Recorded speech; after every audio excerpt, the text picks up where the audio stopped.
안녕하세요. 김세원입니다. 5번째 마지막 회를 낭독하겠습니다. 좋은 시간들 되시기 바랍니다. 헌병차가 쏜살같이 기차역으로 달려오고 있었다. 그 뒤엔 서너 대의 까만 승용차들과 대형 버스가 기차역 들머리길을 달려 들어오고 있었다. 처음 벌어지는 일이 아니었다. 오늘은 아마도 높은 분들이 오시나 보다. 노인은 중얼거리듯 말했다.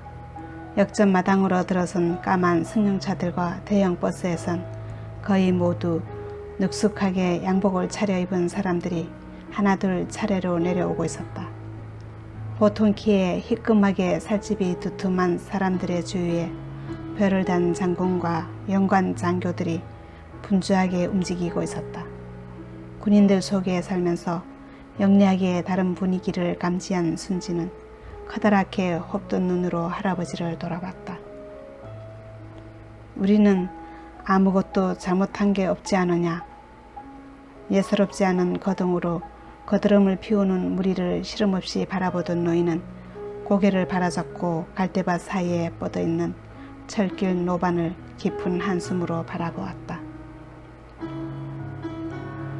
국가안보시찰단이 지금 막 도착해서 여기로 들어오고 계십니다. 여기를 나가주세요. 허리에 권총을 찬 소령이 뛰어들어와 다급하게 서둘렀다. 이내 대위가 인솔하는 병사들이 총을 비껴들고 달려들어와 승강장 주변으로 쫙 흩어지면서 곳곳에 긴장한 부동자세로 경계태세를 취하고 있었다. 할아버지, 빨리 나가세요. 어서요. 기차역 주위를 삥 둘러 에워싸고 국가안보시찰단의 신변을 보호할 경계병들을 데리고 들어온 대위는 곤두선 눈발을 세우고 말했다. 얘야, 어서 할아버지를 모시고 나가. 아저씨는 이게 안 보여요? 우릴 보고 어디로 나가라는 거냐고요. 순지의 야물지고 당돌한 대답이었다. 너 지금 뭐라고 했니? 대위는 가소롭게 노려봤다. 아저씨는 우리나라 한글도 몰라요? 내가 들고 있는 이것이 안 보이냐고요. 겁먹은 표정 한 구석 없이 다그쳐 몰아세우는 말소리에 당황한 대위는 졸련치 혼이 천리말리 빠져 달아나듯 안개 낀 눈동자처럼 흐린 눈자 위로 머쓱하게 바라보았다. 용감하고 씩씩한 군인 아저씨가 갑자기 꽁꽁 언 동태 같은 눈으로 쳐다보지만 말고 내가 두 손으로 들고 있는 것에 뭐라고 적혀 있는지 한번 읽어보라니까요. 순지는 재촉했다. 노인은 묵묵히 지켜보고 있었다. 읽을 줄 모르면 내가 읽어줄게요. 잘 들어보세요. 군인 아저씨. 할아버지는 고향에 가고 싶습니다. 한글은 몰라도 내 말은 똑똑히 알아들으셨죠? 이봐, 그 애와 노인을 빨리 내보내지 않고 뭘 하는 거야?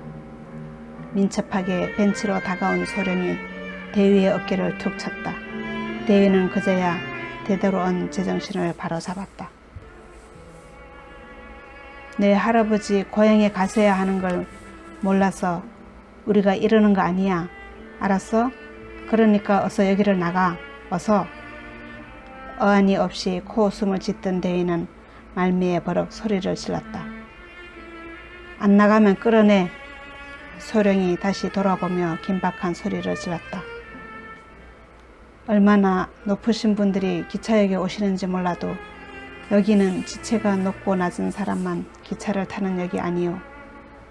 하지만 나라에 높으신 분들이 오셨다니 오히려 다행이오.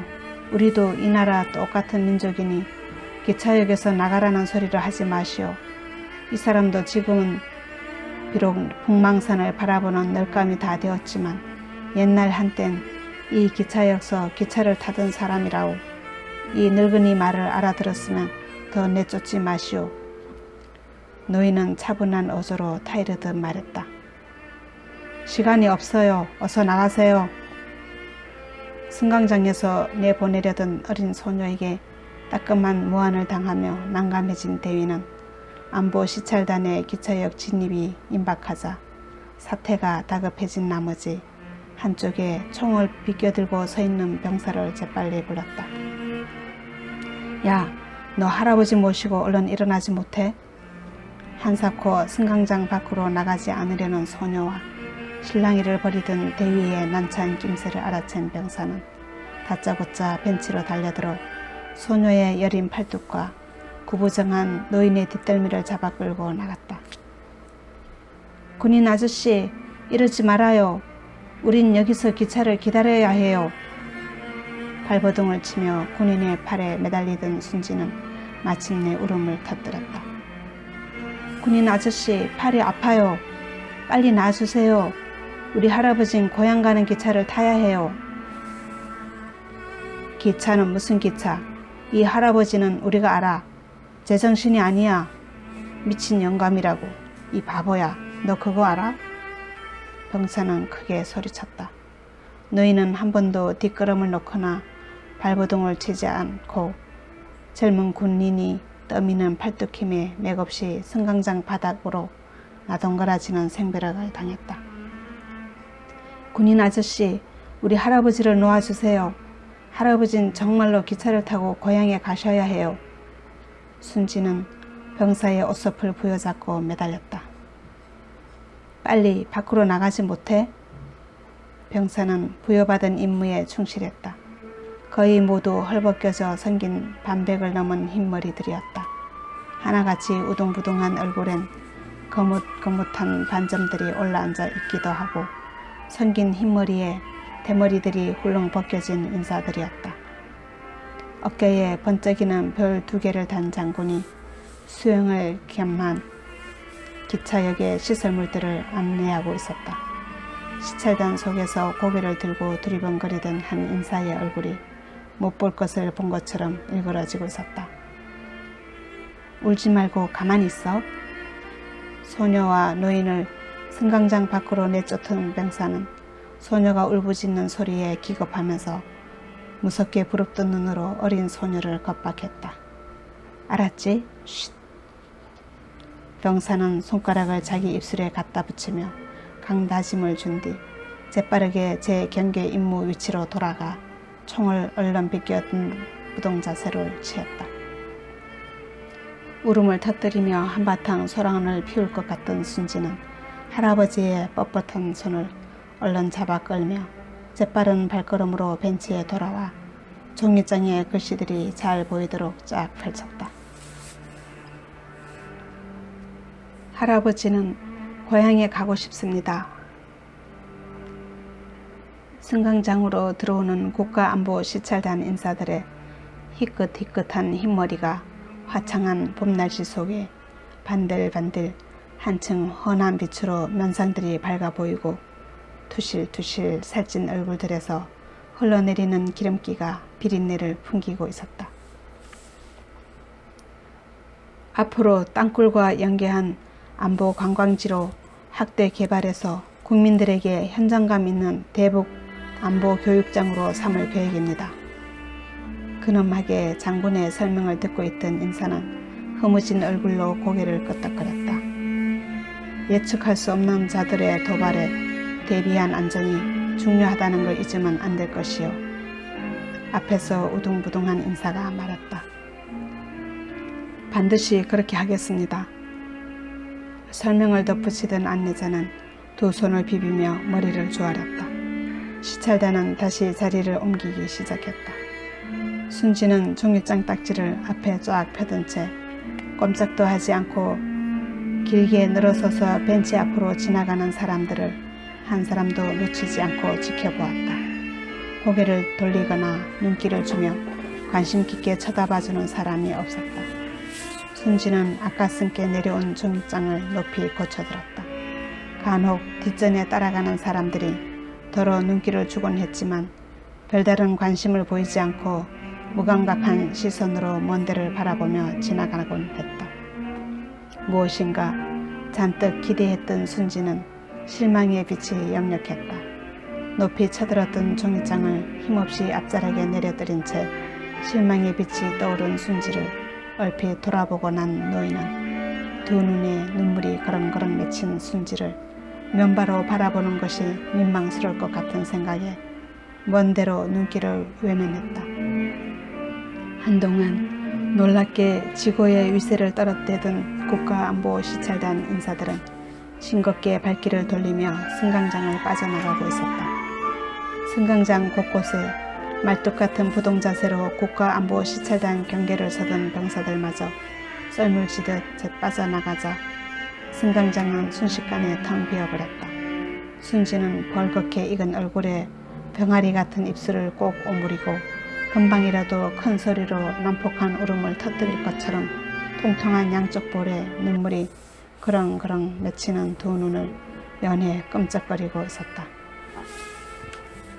다른 날보다 유독 피곤해진 노인은 빈 창자 속에 나리꽃이나 독버섯이 깊은 뿌리라도 내리고 있는 것처럼 기력이 쑥 빠져 축 늘어진 어깨와 얼룩덜룩 검버섯이 피어난 얼굴에 황량한 빛이 떠올라 있었다. 아무런 기력이 없는 것처럼 움직일 줄을 모르고 앉아있는 할아버지를 돌아보던 순지는 눈치가 빠르게 자리를 털고 일어났다. 할아버지, 기차가 오나 보고 올게. 승강장을 뛰어나간 순지는 풀밭에 덮인 철길로 내려섰다. 오늘은 기차가 안 오려나 보다. 노인은 철길에 순지에게 말했다. 정말인가 봐. 철길이 아무 소리 없이 잠을 자고 있어. 납작 땅바닥에 배를 깔고 엎드린 순지는 철길에 한 번 더 길을 갖다 붙였다. 따가워진 봄볕에 온종일 달아오른 철길에 깃바퀴가 따끔했던 순지는 이번에 깃바퀴를 살며시 가져다 대었다. 철길이 울지 않는다. 항상 할아버지가 말하는 것처럼 기차 세 바퀴도 진짜 펑크가 나서 기차는 오지 않는 것인지도 몰랐다. 오늘도 기차가 또 빵꾸가 난 모양이다. 그만 집으로 돌아가자.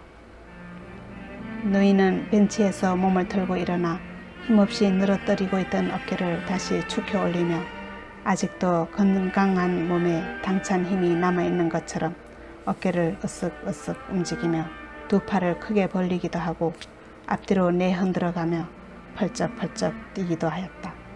순지는 울지 않는 철길에서 시들하게 올라왔다. 할아버지, 누가 기차역으로 오고 있어. 누가 급한 발걸음으로 달려오고 있는 것을 바라보며 순지는 말했다. 가방을 어깨에 걸맨 사람은 훤칠하게 큰 키로 바람처럼 달려오고 있었다. 노인도 고개를 들고 기차역으로 들어서는 젊은이를 바라보았다.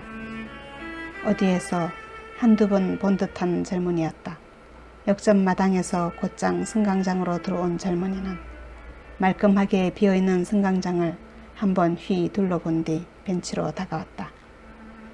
할아버지, 오늘도 역시 기차역에 늦도록 계셨군요. 젊은이는 반가운 웃음을 짓고 다가왔다. 노인은 젊은이가 도대체 누구인지 알 수가 없었다. 젊은이는 벤치에 노인 앞으로 바투 다가섰다.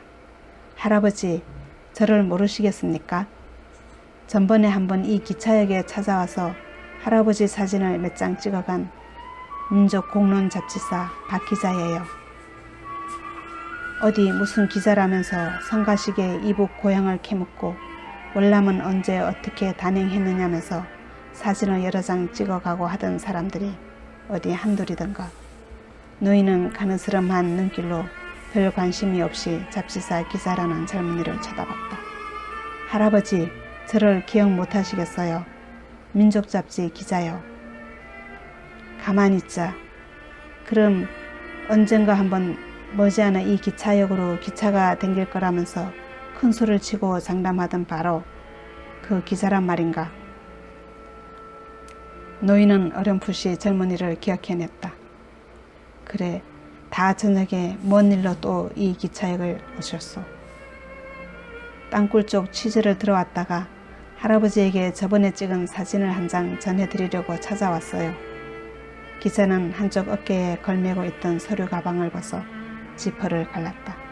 기자는 서류 가방에 손을 넣고 서류 봉투 하나를 꺼냈다. 바로 할아버지 사진입니다. 이쪽 사진은 벤치에서 순지와 나란히 찍은 사진이고요.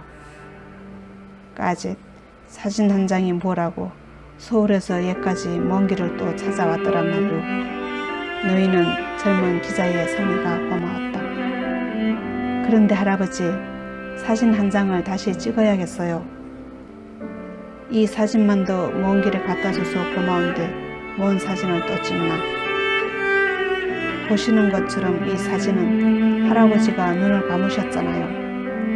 사진의 노인은 지그시 두 눈을 감고 있었다. 우묵히 들어간 문자 위에 눈까지 지그시 감고 있어서 노인은 마치도 이제 힘들고 고달팠던 인생을 모두 다 마치고 평온한 저승길로 떠날 차비를 하듯 고요하고 잔잔한 모습이었다. 죽은 사람처럼 눈을 감은 게 할아버지야? 사진을 들여다보는 순간 순지는 소스라쳤다. 참말로 죽은 사람 같구나. 노인은 마치도 눈을 꼭 감고 죽은 사람처럼 잠이 든 채 가슴이 벅찬 꿈을 꾸고 있었고 기차는 우렁찬 기적을 울리며 철길을 달리고 있었다. 끝까지 시청해 주셔서 감사합니다.